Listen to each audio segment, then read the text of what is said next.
Hello friends, welcome back to our YouTube channel. तो आज के इस वीडियो में आप सभी का स्वागत है। जैसे कि आपको पता है, ये हमारी फर्स्ट वीडियो है जिसमें हम स्टार्ट करने वाले हैं ह्यूमन रिसोर्स मैनेजमेंट, जो कि बेसिकली सेमेस्टर 5th में जिन स्टूडेंट ने इस सब्जेक्ट को चूज़ किया है बीकॉम प्रोग्राम में, स्पेशली ये उन्हीं के लिए ये वीडियो बनाई गई है। तो प्लेलिस्ट में आपको सारे टॉपिक जो भी आपके सिलेबस में है उसको हम 1 बाय 1 कवर करने वाले हैं। तो वीडियो को लाइक ज़रूर करें एंड चैनल के साथ जुड़ना ना भूलें। अगर आप ऑलरेडी जुड़े हुए हैं तो थैंक यू एंड दूसरे के साथ शेयर ज़रूर करें। तो स्टार्ट करते हैं आज की अपनी class without any further delay. तो जिस तरीके से आपने बिजनेस ऑर्गेनाइजेशन एंड मैनेजमेंट जो हमारा सब्जेक्ट था उसको आपने सपोर्ट किया, सेम आई होप आप इसको भी इतना ही सपोर्ट करेंगे और अपने दोस्तों के साथ और बाकी लोगों के साथ शेयर करना ना भूलें।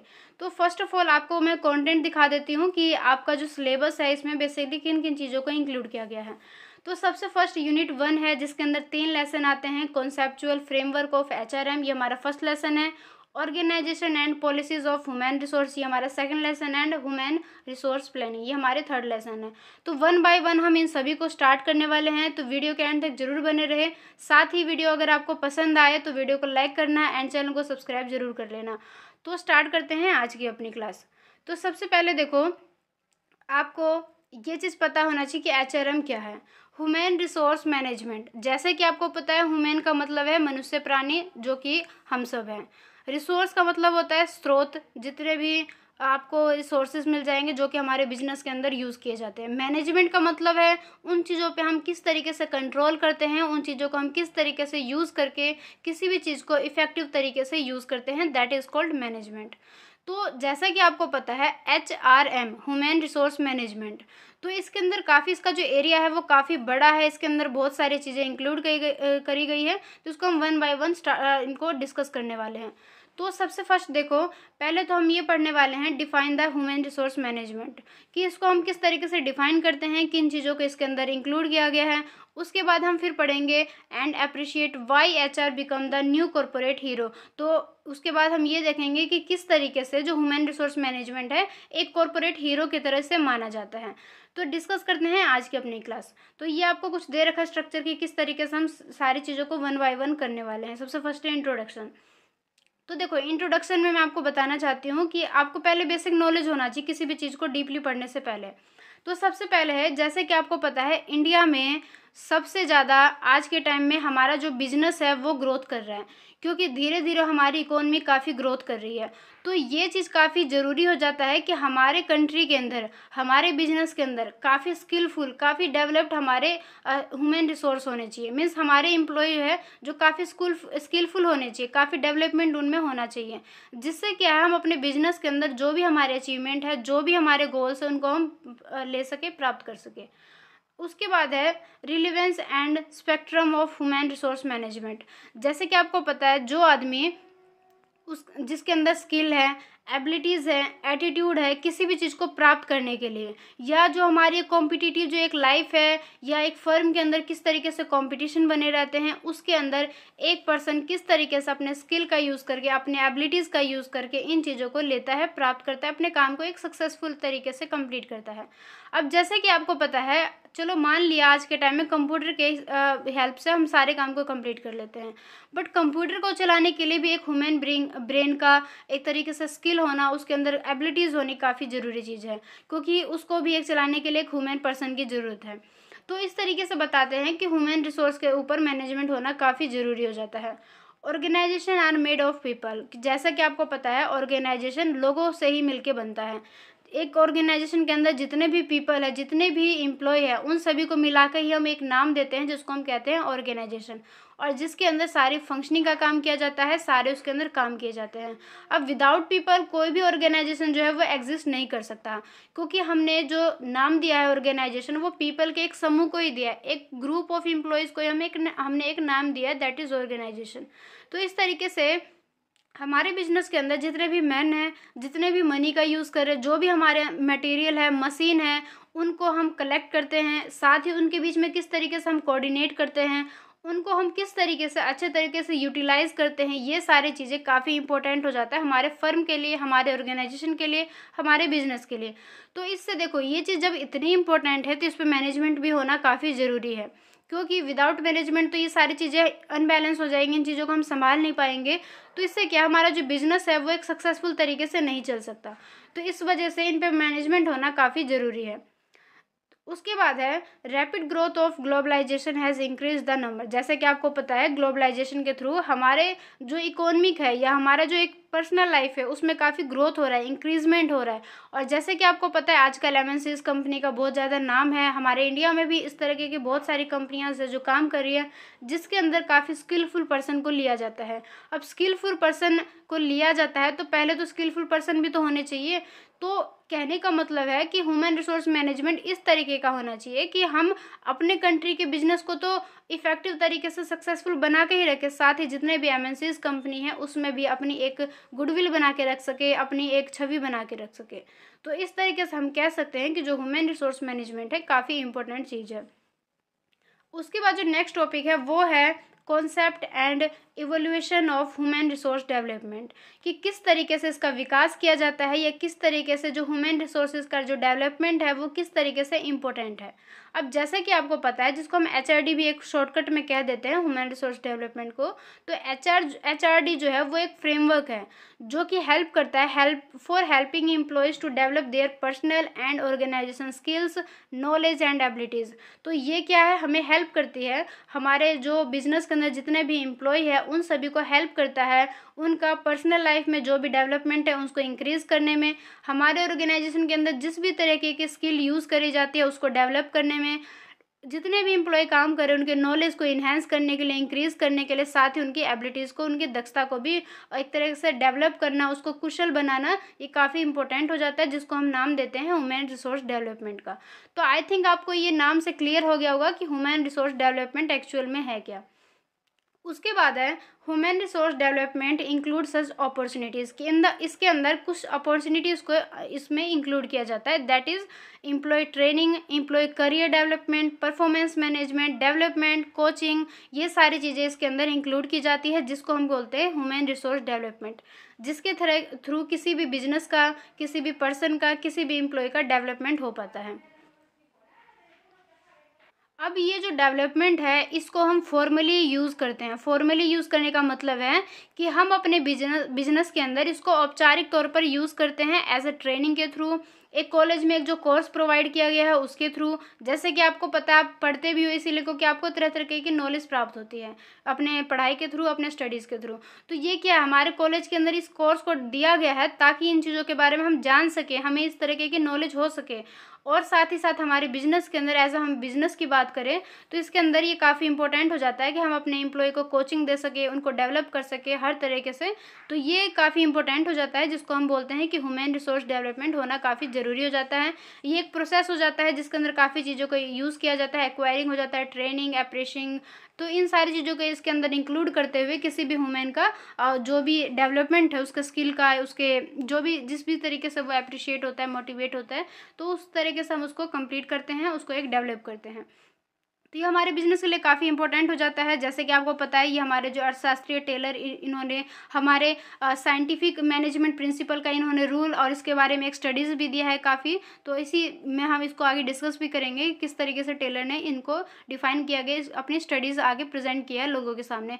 ये काफ़ी ज़रूरी चीज़ हो जाता है कि जैसे कि एक मशीन है जो कि एक जॉब करता है, तो जैसे कि हम बोलते हैं कि आदमी भी एक मशीन की तरह है, क्योंकि वो तरह तरीके का अपना रोल प्ले करता है अपने पर्सनल लाइफ से लेकर अपने प्रोफेशनल लाइफ तक। तो हर तरह से ये काफ़ी इंपॉर्टेंट हो जाता है कि हम चीज़ों को किस तरीके से मैनेज करते हैं, हमारा स्किल कितना डेवलप है, मतलब हम किस तरह से की चीज़ों को फेस करते हैं, सारी चीज़ों को कंप्लीट करते हैं। तो ये बेसिक से इसका डेफिनेशन था जो कि बताता है ह्यूमन रिसोर्स डेवलपमेंट के बारे में। अब जैसे कि हाँ, इसे आप चार्ट के थ्रू भी देख सकते हो, इसके बारे में थोड़ा सा इसके बारे में डीपली दे रखा है कि किस तरीके से चीज़ें आपस में कनेक्ट रहते हैं। उसके बाद देखो ये काफ़ी इंपॉर्टेंट है कि एचआरएम मतलब ह्यूमन रिसोर्स मैनेजमेंट और एचआरडी ह्यूमन रिसोर्स डेवलपमेंट, दोनों चीज़ बेसिकली आपको लगेगा कि सेम ही है, मतलब दोनों के है तो मेन ह्यूमन रिसोर्स से ही मतलब, लेकिन ये एक्चुअल में अगर देखें, अगर हम इसके बारे में डीपली पढ़ते हैं तो दोनों चीज़ें अलग अलग हैं। तो अब हम जानने वाले हैं बेसिकली एचआरएम और एचआरडी में क्या क्या डिफरेंस है या कौन से पॉइंट है जो इन दोनों को अलग अलग एक नेम देता है, एक नेचर देता है। सबसे फर्स्ट है डेफिनेशन एंड फुल फॉर्म। मतलब इसके जो डेफिनेशन है ये क्या बताता है अपने डेफिनेशन के अंदर वो, और इसका जो फुल फॉर्म है बेसिकली उसके बेस पे देखा जाए तो उन दोनों के बीच में क्या डिफरेंस है। तो सबसे फर्स्ट है जो HRM है, जैसे कि आपको पता है इसका फुल फॉर्म है ह्यूमन रिसोर्स मैनेजमेंट, और ये है रेफ़र करता है मैनेजमेंट का जो प्रिंसिपल है, मतलब जो हमारा एक मैनेजमेंट का जो काम है उसके जो भी सिद्धांत है कि उसके अंदर किस तरीके से चीज़ें फॉलो होती है, इनके अंदर किस तरीके से वर्क किया जाता है, क्या इसके अंदर रूल रेगुलेशन इंक्लूड है। तो ये बताता है हमें कि HRM किस टाइप का है, इसका डेफिनेशन बताते हैं कि ये है क्या एक्चुअल में। उसके अगर अपोजिट देखा जाए तो HRD का फुल फॉर्म है ह्यूमन रिसोर्स डेवलपमेंट, और ये रेफ़र करता है कि एक डेवलपमेंट का काम जो कॉन्टीन्यूस चल रहा है, मतलब वो लगातार चल ही रहा है, जिसमें हम इम्प्रूवमेंट करते हैं, तरह तरह की चीज़ों को इम्प्लीमेंट करते हैं और अपने परफॉर्मेंस को बेटर तरीके से प्रेजेंट करते हैं। तो दोनों में बेसिकली क्या डिफरेंस हो गया, एक तो फुल फॉर्म का हो गया, और मेन अगर देखा जाए जो HRM है वो बताता है हमारे प्रिंसिपल को जो कि हमारे मैनेजमेंट के अंदर इंक्लूड है, और जबकि हमारा जो HRD है वो बताता है कॉन्टीन्यूस डेवलपमेंट को। अब हम इसका सेकंड पॉइंट देखते हैं नेचर के बेस पे। जो HRM है ये कंसीडर करता है एक मैनेजमेंट फंक्शन को, मतलब इसके अंदर जो मैनेजमेंट का जो एक पूरा फंक्शनिंग का काम है, मतलब जो भी ओवरऑल इसके अंदर जो काम किया जाता है वो इसको कंसीडर करता है इसके नेचर के बेस पे। जबकि इसका अपोजिट देखा जाए HRD ये कंसीडर करता है डेवलपमेंट को। तो बेसिक सा ये डिफरेंस है कि ये मैनेजमेंट से रिलेटेड है और ये डेवलपमेंट से रिलेटेड है, ये इन दोनों के बीच में बेसिक सा डिफरेंस है। अगर हम गोल के आधार पर देखा जाए कि हमारा क्या लक्ष्य है, उसके आधार पर देखा जाए तो HRM जो है इसका मेन ऑब्जेक्टिव है improving the overall performance of employees, कि हमारे कंपनी के अंदर, हमारे ऑर्गेनाइजेशन के अंदर जितने भी पर्सन काम कर रहे हैं एक्चुअल में हम उनके परफॉर्मेंस को किस तरीके से इम्प्रूव करें, किस तरीके से बेटर करें। तो ये क्या है, हमारे HRM का एक मेन ऑब्जेक्टिव है। अगर हम HRD को देखें तो HRD goals are usually connected with the development, knowledge enhancement and increasing the competency of employees, कि ये देखता है कि एक कॉम्पिटिटिव जो एक नेचर बना रहता है, एक एनवायरनमेंट बना रहता है, उसमें हम अपने एम्प्लॉय को किस तरीके से अलग करें, मीन्स उसके नॉलेज को, उसके डेवलपमेंट को किस तरीके से इन्हेंस करें, इंक्रीज़ करें, बढ़ावा दें, और अपने गोल्स को हम कनेक्ट करें या अपने गोल को अचीव करें। तो ये हमारा गोल के बेस पे दोनों के बीच में डिफरेंस था। नेक्स्ट प्रोसेस के आधार पर ये एक ओकेजनल प्रोसेस है जबकि ये कॉन्टीन्यूस प्रोसेस है। डिपेंडेंसी के ऊपर देखा जाए तो HRM जो है ये इंडिपेंडेंट है, मतलब ये किसी पे डिपेंड नहीं है, इंडिपेंडेंट है। It comprises of different section inclusive recruitment and retention, HRD compensation, performance, appraisal management etcetera. और अगर इसका अपोजिट देखा जाए तो HRD क्या है, एक सब सिस्टम है HRM का, मतलब HRD के अंदर HRM को इंक्लूड किया जाता है, वो इसका ही एक सिस्टम है, सिस्टम का एक पार्ट है, इसलिए हम इसको कह रहे हैं सब सिस्टम है। And draw many function attributes and processes from HRM। और जैसे कि HRM के अंदर जो भी फंक्शन, जो भी एट्रीब्यूट्स, जो भी प्रोसेसिंग का काम है वो इसके अंदर इंक्लूड किया जाता है। अब हम कंसर्न के बेस पे देखा जाए तो ये क्या है, it is concern with people only and recruitment, reward etcetera. इसके अंदर इस चीज़ को कंसर्न किया जाता है कि जो आदमी हैं वो किस तरीके से रिक्रूटमेंट को बढ़ावा देते हैं, रिवॉर्ड्स देते हैं, मतलब उनको एक पुरस्कार किस तरीके से दिया जाता है उनके काम के लिए। और जो HRD है वो बताता है development of the entire organisation, और जो HRD है वो पूरे ही ऑर्गेनाइजेशन को लेके चलता है कि पूरे ऑर्गेनाइजेशन का डेवलपमेंट किस तरीके से होगा। तो ये था इनके बीच में बेसिक सा डिफरेंस, आई होप आपको क्लियर हो गया होगा। हमारा जो नेक्स्ट टॉपिक है वो है नेचर ऑफ HRM। तो नेचर ऑफ HRM क्या बताता है, HRM is the process of bringing people and organisation together so that the goals of each are met. कि HRM ये बताता है कि ये एक प्रोसेस है जिसके अंदर सारे पर्सन, जितने भी पीपल हमारे ऑर्गेनाइजेशन से जुड़े हुए हैं, उन सभी को टुगेदर आपस में मिला के किसी भी गोल को अचीव करना, या अपने गोल ओरिएंटेड हमारा जो एक रवैया रहता है, एक हमारा जो मेन ऑब्जेक्टिव रहता है, ये हमारे HRM को डिफाइन करता है। It tries to secure the best from people by winning their whole hearted cooperation. और ये बताता है कि हम अपने पर्सन के द्वारा, हम अपने एम्प्लॉयज़ के द्वारा उनके सहयोग से किस तरीके से अपने फर्म के अंदर हर चीज़ को विन करें, मतलब उन सभी को हम कैसे अचीव कर लें। तो ये हमारा नेचर ऑफ HRM, इसके कुछ फीचर्स हैं। सबसे फर्स्ट है परवेसिव फोर्सेस। इसका मतलब है कि HRM जो है वो परवेसिव है नेचर के अंदर, क्योंकि ये प्रेजेंट करता है पूरे ही एंटरप्राइजेस को। इसका मतलब होता है it permits all level of management in our organisation, means एक ऑर्गेनाइजेशन के अंदर जितने भी मैनेजमेंट का काम हो रहा है, जितने भी लेवल पे, चाहे वो फर्स्ट लेवल हो, टॉप लेवल हो, मिडिल लेवल पर, इन सभी के मैनेजमेंट का काम इसमें किया जाता है। उसके बाद है एक्शन ओरिएंटेड। एक्शन ओरिएंटेड के अंदर इंक्लूड है कि एचआरएम फोकस करता है हमारे एक्शन के अटेंशन पे, मीन्स हम क्या क्या अपने बदलाव करने वाले हैं या हमारा जो काम है वो किस तरीके से हम करने वाले हैं, हमारा आगे के काम के लिए किस तरह से एक्शन रहेगा, मीन्स हम अपने काम को किस तरीके से करेंगे, किस वे से करेंगे, इस पे ज़्यादा अटेंशन देता है, इस पे ज़्यादा फोकस रखता है rather than on record keeping written procedure और रूल्स। इसका मतलब है कि ये जो हमारा रिटन प्रोसीजर होता है कंपनी के अंदर, फर्म के अंदर, और जितने भी रूल्स हैं इन सभी को अनदेखा करते हुए या इन सभी को इग्नोर करते हुए मेन जो उनका फोकस है वो रहता है अटेंशन हमारे एक्शन के ऊपर। The problem of employees at work are solve through rational policies. और इसके अंदर क्या करते हैं, एम्प्लॉयज़ जितने भी हैं उनके वर्क से रिलेटेड जो भी प्रॉब्लम है उनको हम रेशनल पॉलिसीज़ के थ्रू उनको हम सोल्व करते हैं। तो ये था हमारा एक्शन ओरिएंटेड। नेक्स्ट पॉइंट है individually as well as group oriented, कि एचआरएम के अंदर एक पर्सन या एक एम्प्लॉय अकेला तो काम करता ही करता है, इंडिविजुअली तो वो वर्क कर ही रहा है, साथ ही वो ग्रुप के थ्रू भी काम को कंप्लीट करता है। मीन्स एचआरएम के अंदर हम एक समूह को इंक्लूड करते हैं, एक समूह को उसके अंदर हम इंक्लूड करके ये बताते हैं कि किस तरीके से किसी भी काम को पूरे ग्रुप के सहयोग से हम उसको कंप्लीट करते हैं, जिसके अंदर हम रिक्रूटमेंट करते हैं, सिलेक्शन करते हैं, ट्रेनिंग, डेवलपमेंट एक्सेट्रा, ये सारी चीज़ें इसके अंदर इंक्लूड की जाती हैं। तो कहने का मतलब है कि जो एचआरएम है उसके अंदर हमारा जो भी गोल है उसको हम ग्रुप के थ्रू उसको हम ओरिएंटेड करते हैं, उसको हम अचीव करते हैं। फ्यूचर ओरिएंटेड होता है, मतलब हम अपने फ्यूचर के बारे में सोच के फिर अपने गोल को अचीव करते हैं, मीन्स आने वाले दिनों के बारे में, आने वाले प्रॉब्लम्स के बारे में, आने वाले अपॉर्चुनिटीज़ को देखते हुए आज का हम एक्शन लेते हैं, आज के हम काम को कंप्लीट करते हैं। डेवलपमेंट ओरिएंटेड होता है, इसका जो मेन फोकस है कहीं ना कहीं अपने एम्प्लॉयज़ के डेवलपमेंट को ही लेकर होता है। किस तरीके से, किस प्रकार से हम अपने एम्प्लॉय को ट्रेनिंग करें, उनको नॉलेज दें, उनकी स्किल डेवलपमेंट करें, ओवरऑल उनके डेवलपमेंट में ही हमारा पूरा फोकस रहता है। कॉन्टिन्यूस फंक्शन रहता है कि मतलब ये रुकने वाला नहीं रहता है, किसी भी फर्म में एचआरएम को अगर हमने इंक्लूड किया है तो वो ऑल ओवर हमारे फर्म के लाइफ टाइम तक चलता ही रहता है, कॉन्टिन्यूस रहता है, बीच में कहीं पे भी इसको रोका नहीं जाता है, और ये किसी वीक में या किसी मंथ में ना होकर पूरे दिन ही हर हावर हर मिनट चलने वाला एक काम है।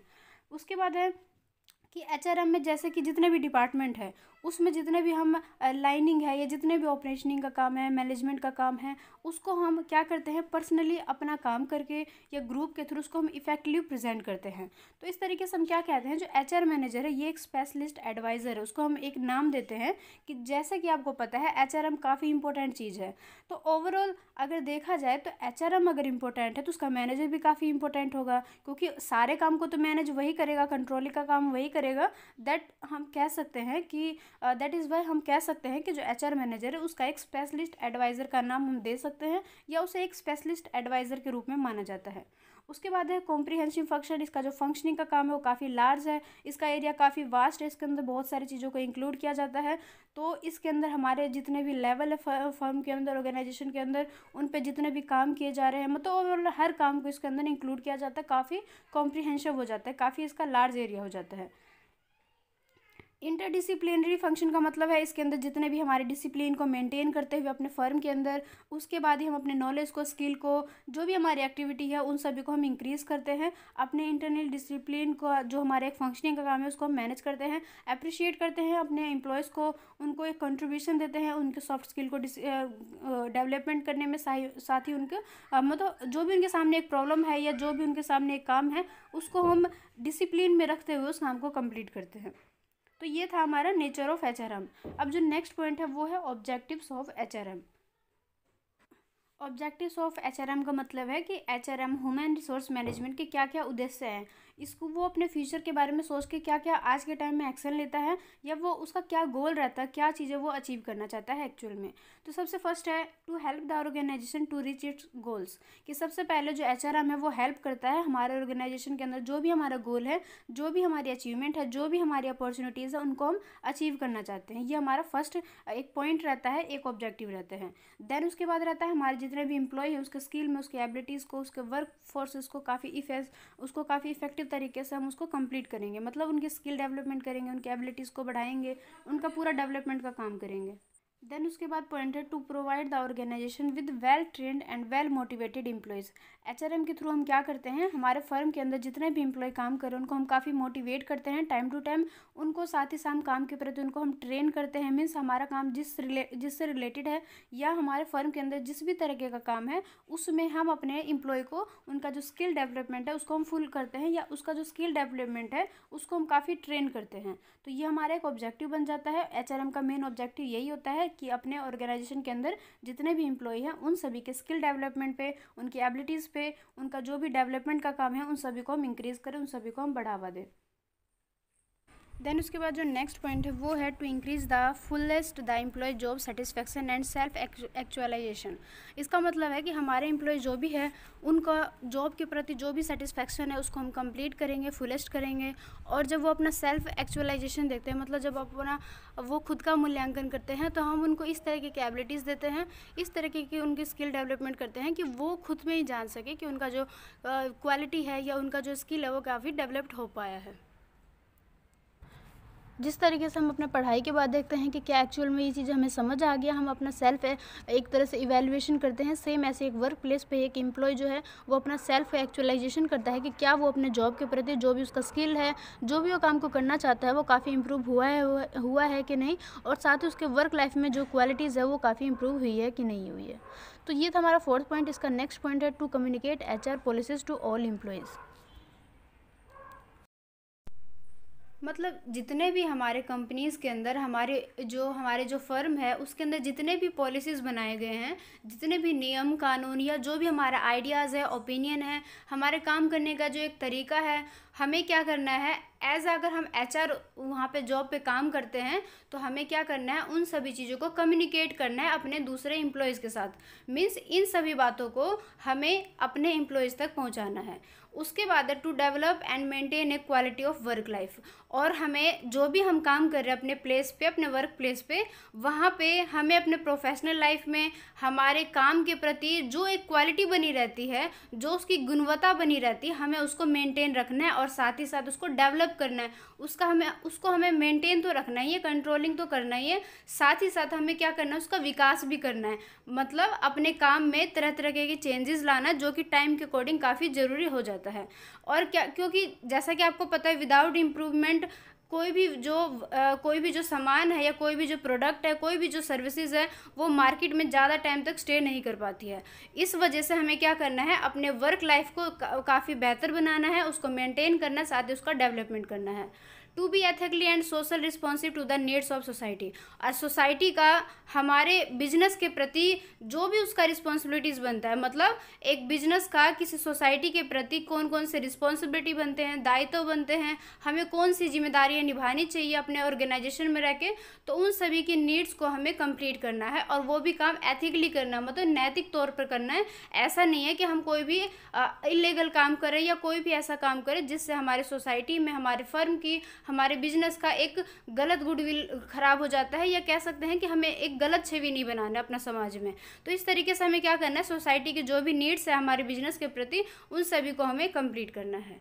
उसके बाद नेक्स्ट पॉइंट है इंपॉर्टेंस ऑफ HRM। अब जैसा कि आपको पता है HRM काफ़ी इंपॉर्टेंट है, बट इसके क्या क्या महत्व है उसको हम बिल्कुल पॉइंट टू पॉइंट समझने वाले हैं। सबसे पहले देखो, ऑर्गेनाइजेशन में HRM काफ़ी हेल्प करता है। वो तरह तरह की चीज़ें लेके आता है, या उसके अंदर ऐसी ऐसी चीज़ें इंक्लूड की जाती है जो कि हमारे बिजनेस के लिए काफ़ी हेल्पफुल होता है। और साथ ही ये पीपल को रियलाइज़ होता है टाइम टू टाइम कि उनको अपने गोल्स को कैसे अचीव करना है, उनको अपने ऑब्जेक्टिव को किस तरीके से सेट करना है ताकि वो सारे अचीवमेंट को अचीव कर सके। तो सबसे फर्स्ट है एट द एंटरप्राइज लेवल, कि एंटरप्राइज लेवल पे देखा जाए तो good human resource practice can help in attracting and retaining the best people in the organisation. कि जैसा कि आपको पता है एक गुड ह्यूमन रिसोर्स क्या करता है, अपनी प्रैक्टिस के हेल्प से अपने फर्म को काफ़ी अट्रैक्टिंग और साथ ही साथ उसको एक लंबा टाइम पीरियड देता है, उसके बिजनेस का जो एक लाइफ है वो काफ़ी रिटेन करके काफ़ी लंबा रखता है। और साथ ही साथ जो उसके बेस्ट पीपल है या बेस्ट एम्प्लॉय है अपने फर्म के अंदर उसको रिटेन करके रखता है, मतलब उसको बनाए रखता है। मतलब उसके जो एम्प्लॉय है ऐसा नहीं है कि उसके काम को बार बार छोड़ के जा रहे हैं, मतलब उनके जो एम्प्लॉय है वो काफ़ी लंबे टाइम तक वहाँ पर जॉब कर रहे हैं, रिटेन कर रहे हैं।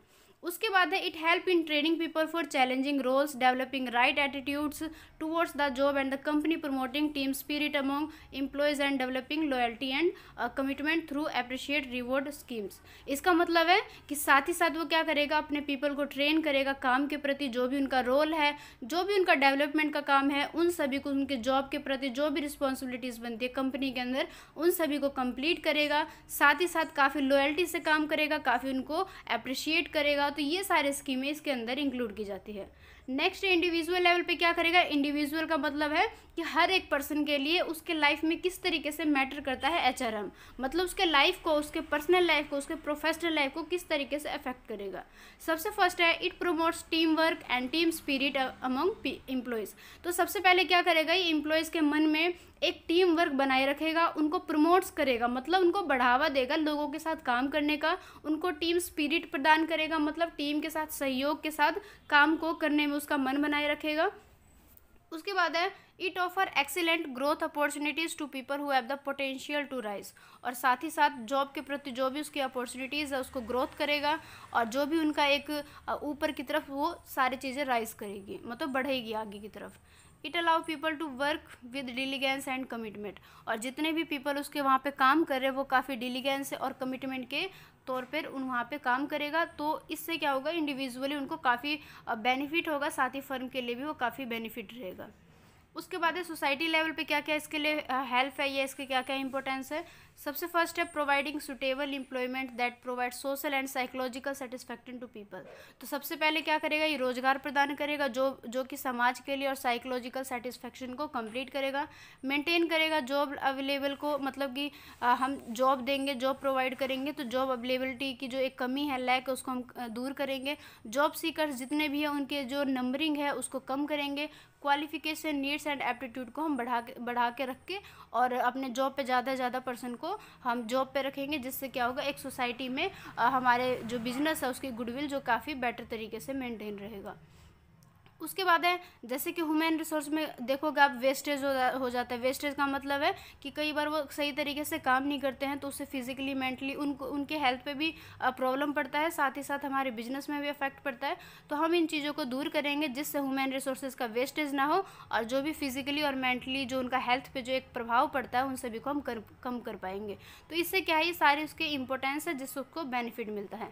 टैलेंट्स को ये इंक्रीज़ करेगा, कंपनीज़ के अंदर जितने भी पीपल्स काम कर रहे हैं उनको दूसरों के साथ काम करने में, साथ ही उनका जो पे है उनको हम कंपनीज प्रोवाइड करेगा, उनका जो रिजल्ट है वो काफ़ी एक्सीलेंट आ पाएगा। उसके बाद फोर्थ है एट द नेशनल लेवल, किस एक देश को या एक राष्ट्र को में एचआरएम का क्या महत्व है, या जो एचआरएम है वो एक नेशनल के लिए, एक देश के लिए किस प्रकार से उसके लिए महत्वपूर्ण है। तो सबसे पहले है effective use of human resource help in exploitation of natural, physical and financial resources in a better way. तो सबसे फर्स्ट है इफेक्टिव वे है काफ़ी कि ह्यूमन रिसोर्सेज के हेल्प से देश के अंदर नेचुरल चीज़ों का, फिजिकल चीज़ों का और फाइनेंशियल रिसोर्सेज को काफ़ी अच्छे तरीके से यूटिलाइज़ किया जाता है, इफेक्टिव तरीके से इनका यूज़ किया जाता है। पीपल्स के अंदर तरह तरह के स्किल डेवलप हो पाते हैं, उनके अंदर एक प्रॉपर एटीट्यूड्स आ पाता है, अप्रिशिएट होते हैं, अपने वैल्यूज़ को समझते हैं, साथ ही आगे बढ़ने की ओर प्रेरित रहते हैं। तो ये सारी चीज़ें थी जो कि एक नेशनल लेवल पे एक एचआरएम के थ्रू उनको बेनिफिट मिलता है। नेक्स्ट है function of human resource management. Function of human resources management को हम क्लासीफाई करते हैं दो कैटेगरीज में। सबसे फर्स्ट है मैनेजरियल फंक्शन, और जो सेकंड है वो है ऑपरेटिंग फंक्शन। मैनेजरियल फंक्शन के अंदर कुछ पॉइंट इंक्लूड होते हैं जैसे प्लानिंग, ऑर्गेनाइजेशन, डायरेक्टिंग, और भी कुछ पॉइंट, इनको हम वन बाय वन कवर करेंगे।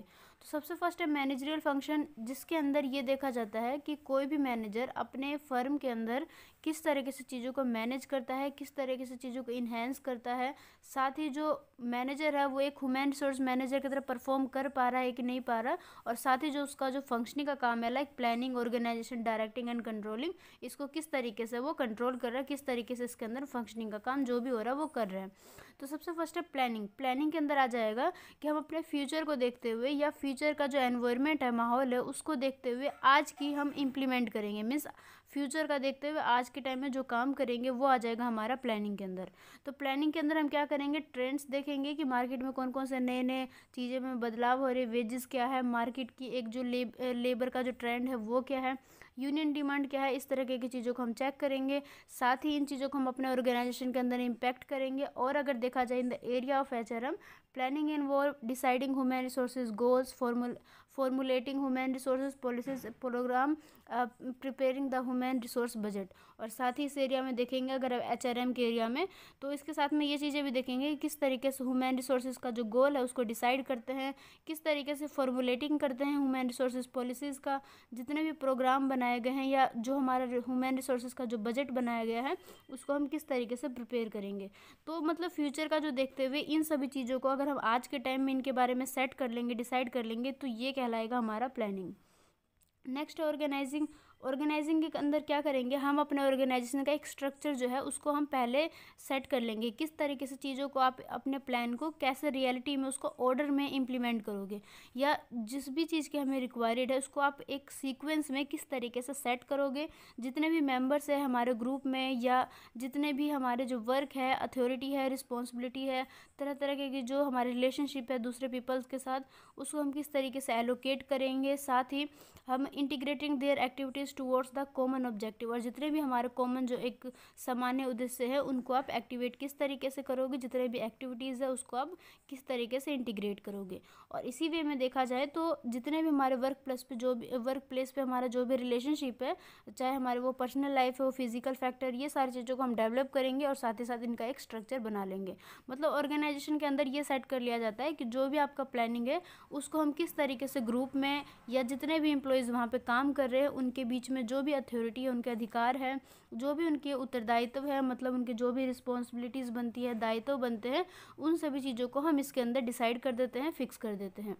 डायरेक्टिंग है, डायरेक्टिंग के अंदर एक प्रोसेस को इंक्लूड किया जाएगा जिसमें मोटिवेटिंग, एक्टिवेटिंग, लीडिंग और सुपरविजिंग को इसके अंदर इंक्लूड करेंगे कि किस तरीके से आप अपने पीपल को, एम्प्लॉय को मोटिवेट करते हो, टाइम टू टाइम एक्टिवेट करते हो, काम के लिए लीडिंग करते हो, सुपरविजिंग करते हो।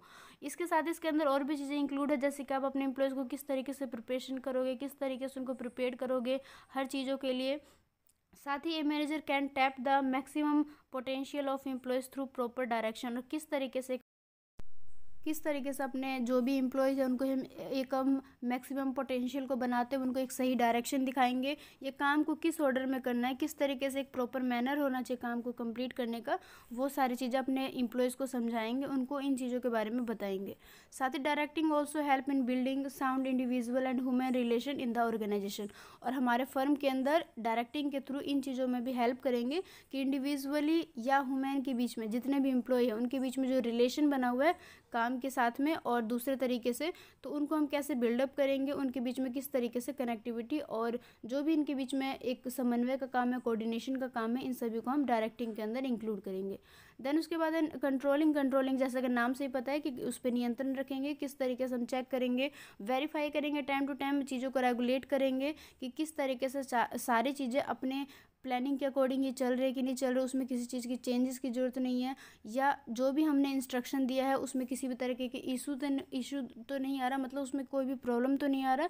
तो ये सारी चीज़ें हम टाइम टू टाइम चेक करते रहेंगे। साथ ही मैनेजमेंट का काम करेंगे, अपने एम्प्लॉयज़ को, ये जो भी पीपल हमारे फर्म के अंदर काम करें उनको हम उनके प्रोग्राम के अकॉर्डिंग उनको ट्रेन करेंगे, एनालाइज करेंगे चीज़ों को कि लेबर टर्नओवर रिकॉर्ड्स हमारा सही चल रहा है कि नहीं चल रहा है। डायरेक्टिंग करेंगे, सब चीज़ों का सर्वे करेंगे, जैसे कि जिस तरीके से हमारा काम चल रहा है उसके साथ साथ ही इन सारे चीज़ों को हम इंक्लूड करते हुए कंट्रोलिंग का पूरा काम करेंगे, कंडक्ट करेंगे। किस तरीके से चीज़ें हमारी जो एक सेपरेशन इंटरव्यूज़ है या जितने भी अलग जो दूसरे मीन्स इसके अंदर इंक्लूड किए जाते हैं, मीन्स किस तरीके से आप सारी चीज़ों पे कंट्रोल रखते हुए अपने काम को बेटर तरीके से आगे की ओर लेके जाओगे, तो ये सारा आ जाएगा हमारा कंट्रोलिंग के अंदर। कंट्रोलिंग के अंदर कुछ अलग से भी चीज़ें डिफाइन करिए, जैसे सबसे फर्स्ट ऑपरेटिंग फंक्शन।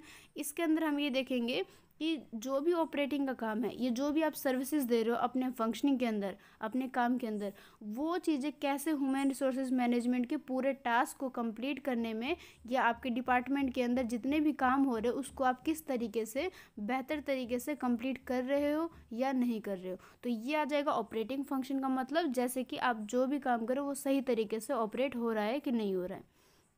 उसके बाद ही इसके अंदर कुछ एक्टिविटीज़ को इंक्लूड करेंगे, जैसे कि डेवलपिंग हो गया, कंपनसेटिंग हो गया, मेंटेनिंग का काम हो गया। जो हमारा वर्क फोर्स होना चाहिए काम के प्रति, वो एफिशिएंट तरीके से, इफ़ेक्टिव तरीके से, सही तरीके से वो चीज़ कंप्लीट हो रहा है कि नहीं हो रहा है, इसके अंदर हम इन चीज़ों को इंक्लूड करेंगे। उसके बाद हमारा जो फर्स्ट फंक्शनिंग का काम है दैट इज़ प्रोक्यूरमेंट है। इसके अंदर हम इन चीज़ों को कंसर्न करेंगे कि किस तरीके से सिक्योर करते हुए चीज़ों को, मतलब सिक्योरिटी के साथ में अपने एम्प्लॉयज़ का राइट देखेंगे, और साथ ही जितने भी पीपल हमारे फर्म के अंदर काम कर रहे हैं वो किस तरीके से अपने ऑब्जेक्टिव्स को अकम्प्लिश करते हैं, मतलब उनको कंप्लीट करते हैं। फंक्शनिंग का जो भी काम है जिस तरीके से कंप्लीट होना चाहिए उन सभी को बेहतर तरीके से उनको हम बनाए रखेंगे। और इसके अंदर कुछ एक्टिविटीज़ को इंक्लूड किया जाता है। सबसे फर्स्ट है जॉब एनालिसिस, कि देखेंगे हमारा जो जॉब है, मतलब हमारा जो एक काम है वो किस तरीके का है, विद सिक्योरिंग देखेंगे, मतलब कि किस तरीके से वो आपको सिक्योरिटी प्रदान करते हुए हमारे जितने भी एम्प्लॉयज़ हमारे फर्म में काम करें उनकी रिक्वायरमेंट के अकॉर्डिंग, मतलब उनको किन चीज़ों की रिक्वायर्ड है उन सभी चीज़ों को देखते हुए किस तरीके से हम अपने ऑब्जेक्टिव को कंप्लीट करेंगे। तो इसमें जॉब एनालिसिस करेंगे, जॉब का हम एनालाइज करेंगे, उनके भी चीज़ों के बारे में हम एक अनुसंधान करेंगे, ये देखेंगे कि चीज़ें सही तरीके से जॉब पे हमारा सही चल रहा है कि नहीं चल रहा है। ह्यूमन रिसोर्सेज प्लानिंग करेंगे कि इसके अंदर क्या इंप्लीमेंट होने चाहिए, फ्यूचर को देखते हुए मैन पावर में क्या चेंजेस आने चाहिए, इन्वेंट्री को किस तरीके से कंट्रोल कर सकते हैं, उनका एक सही मैनर बना के रख सकते हैं, जो भी प्रोग्राम है उनको बजट में कंप्लीट करना है, साथ ही मैन पावर के बीच में हम किस तरीके के चेंजेस कर सकते हैं, फॉर्मुलेट कर सकते हैं, ये सारी चीज़ें ह्यूमन रिसोर्स प्लानिंग के अंदर आ जाएंगे। रिक्वायरमेंट में हम लोगों को जॉब पे रखेंगे, रिक्वायरमेंट उनको अपने जॉब पे एक रिक्रूटमेंट करेंगे कि हम सर्च करेंगे कि हमारे लिए एक स्किलफुल ह्यूमन रिसोर्सेज हमारे लिए अवेलेबल होने चाहिए, उसके लिए हम तरह तरह के फाइंड करेंगे, या एक सही तरीके से बैलेंस करते हुए, मेंटेन करते हुए चीज़ों को इंटरनल और एक्सटर्नल सोर्सेज से हम रिक्वायरमेंट का काम पूरा करेंगे। उसके बाद हम सिलेक्शन करेंगे, जितने भी रिक्वायरमेंट में हमने नंबर्स ऑफ पीपल ले रखे हैं उनमें से जो भी हमें अपने काम के अकॉर्डिंग, अपने जॉब के अकॉर्डिंग जो सही लगेगा, सुटेबिलिटी रहेगा, उनको हम क्या करेंगे, सेलेक्ट कर लेंगे। अब वो भी सही तरीके से कि किस पर्सन के अंदर वो स्किल है, वो नॉलेज है जो कि हमारे काम के लिए रिक्वायरमेंट है, हमारे ऑर्गेनाइजेशन के लिए ये चीज़ें काफ़ी रिक्वायर्ड है। तो उन चीज़ों को देखते हुए हम सिलेक्शन का काम करेंगे, फिर प्लेसमेंट का काम करेंगे। प्लेसमेंट के अंदर क्या करेंगे, जिन भी लोगों को हमने सेलेक्ट किया, सिलेक्शन में उनका नाम आया है, उनको हम उनके काम पे, उनके जॉब को सेलेक्ट करते हुए उनको वहाँ पे काम दे देंगे, मतलब उनको प्लेस कर देंगे उनके जॉब पे। तो वो कहलाएगा प्लेसमेंट। उनकी क्वालिफिकेशन के अंदर अकॉर्डिंग, उनके जॉब के अकॉर्डिंग, रिक्वायरमेंट के अकॉर्डिंग उनको हम प्लेसमेंट का काम देंगे। इंडक्शन और ओरिएंटेशन देखेंगे, जिसमें ये देखेंगे कि कुछ एम्प्लॉयज़ का काम के प्रति क्या ओरिएंटेशन होना चाहिए, उनको किस तरीके से हम काम पे सही तरीके से उनसे काम करवा सकते हैं, वो भी कॉन्फिडेंटली। तो इन सारी चीज़ों को हम ओरिएंट करेंगे, इंडक्शन करेंगे। तो ये था हमारा फर्स्ट पॉइंट, जिसका नाम था प्रोक्यूरमेंट फंक्शन। तो इसके अंदर कुछ पॉइंट इंक्लूड थे। जो नेक्स्ट पॉइंट है वो है डेवलपमेंट फंक्शन। अब जैसे कि नाम से ही पता है विकास का कार्य, मतलब कि इसके अंदर सारे डेवलपमेंट से रिलेटेड आएंगे। सबसे फर्स्ट है परफॉर्मेंस एंड पोटेंशियल एप्रिशिएशन। इसके अंदर हम ये देखेंगे कि हमारा काम जो भी है उसमें, या जो भी हम सर्विसेज प्रोवाइड कर रहे हैं, तो हमारे एम्प्लॉयज़ जो हमारे साथ काम कर रहे हैं वो अपना पूरा परफॉर्मेंस दे रहे हैं कि नहीं दे रहे हैं। ऐसा तो नहीं वो अपने जॉब के प्रति उनका एक मन नहीं है, मोटिवेटेड नहीं है, या वो काम को करना नहीं चाहते। तो इसके अंदर हम उनके परफॉर्मेंस को देखेंगे, वो अपने परफॉर्मेंस को, अपने जॉब को रिस्पेक्ट देते हैं कि नहीं। साथ ही डेवलपमेंट का जो एक काम होना चाहिए वो एक्चुअल में कंप्लीट हो रहा है कि नहीं हो रहा है। ट्रेनिंग देखेंगे कि किस तरीके से हम ट्रेन करेंगे अपने एम्प्लॉयज़ को, नॉलेज में, स्किल में, एटीट्यूड्स में, उनके जो भी एक पर्सनल गोल्स होना चाहिए वो कंप्लीट करने में किस तरीके से ट्रेनिंग के थ्रू उनको हम हेल्प दे सकते हैं। एग्जीक्यूटिव डेवलपमेंट करेंगे, जिसके अंदर हम एक एप्रोप्रिएट प्रोग्राम्स के थ्रू उनके डेवलपिंग का काम करेंगे। ये मैनेजरियल टैलेंट कहलाता है, जिसके अंदर एक प्रोसेस को इंक्लूड किया जाता है, जिसके अंदर हम एक सही प्रोग्राम को इसके अंदर इंक्लूड करके अपने डेवलपमेंट को एग्जीक्यूट करेंगे। करियर प्लानिंग एंड डेवलपमेंट, इसके अंदर हम ये देखेंगे कि अपने एम्प्लॉयज़ के करियर को किस तरीके से हम प्लान कर सकते हैं। इन सारी चीज़ों को इसके अंदर इन्वॉल्व करेंगे। साथ ही हम इम्प्लीमेंट करेंगे अपने करियर में अपने प्लान को, कि किस तरीके से जो भी हमारे पीपल हमारे साथ जुड़े हुए हैं उनके हम एस्पिरेशन को किस तरीके से बढ़ाएंगे, उनके करियर को किस तरीके से हम डेवलप करेंगे। उसके बाद थर्ड पॉइंट है यह कंपनसेशन फंक्शन। इसके अंदर हम क्या देखेंगे कि जितने भी एम्प्लॉयज़ हमारे अंडर काम कर रहे हैं क्या हम उनके ऑब्जेक्टिव को जो वो कंप्लीट कर रहे हैं उसके साथ में ही हम क्या उनको इक्विटेबल प्रोवाइड कर रहे हैं, क्या नहीं कर रहे हैं, क्या हम उनको तरह तरह के कंपनसेशन प्रोवाइड कर रहे हैं कि नहीं कर रहे हैं। तो ये कहलाएगा हमारा कंपनसेशन फंक्शन, जिसके अंदर कुछ पॉइंट इंक्लूड है। सबसे फर्स्ट है job evaluation. It is the process of determining the relative worth of A job. इसके अंदर ये डिटरमाइन करेंगे, ये एक प्रोसेस है जिसके अंदर ये डिटरमाइन किया जाता है, निर्धारित किया जाता है कि किस तरीके से एक वर्थ जॉब किसी के लिए रिलेटिव है, मीन्स उसको किस तरीके से एक सही जॉब हमने प्रोवाइड कर रखा है। वेजेस एंड सैलरी एडमिनिस्ट्रेशन, इसके अंदर ये देखेंगे क्या हम अपने एम्प्लॉयज़ को सही एक वेजेस दे रहे हैं, सही सैलरी दे रहे हैं उनके प्रोग्राम के अकॉर्डिंग, साथ ही उनके डेवलपमेंट सही तरीके से इम्प्लाइज हो रहे कि नहीं हो रहा है। सर्वे कंडक्ट करेंगे जिसमें हम डिटरमाइन करेंगे वेजेस को, सैलरी का स्ट्रक्चर जो है वो वेरियस जॉब के अकॉर्डिंग सही तरीके से सेटअप है या नहीं है। उसके बाद है बोनस। बोनस जैसे कि आपको पता है बोनस एक्ट 1965 के अकॉर्डिंग एक काम में जो भी एम्प्लॉयज़ हम इंक्लूड है उनको टाइम टू टाइम एक इंसेंटिव्स और बोनस देना भी काफ़ी ज़रूरी चीज़ हो जाता है। तो ये पेमेंट, इस तरीके की पेमेंट हमारे फर्म के द्वारा, हमारे ऑर्गेनाइजेशन बिजनेस के द्वारा दिया जा रहा है कि नहीं दिया जा रहा है।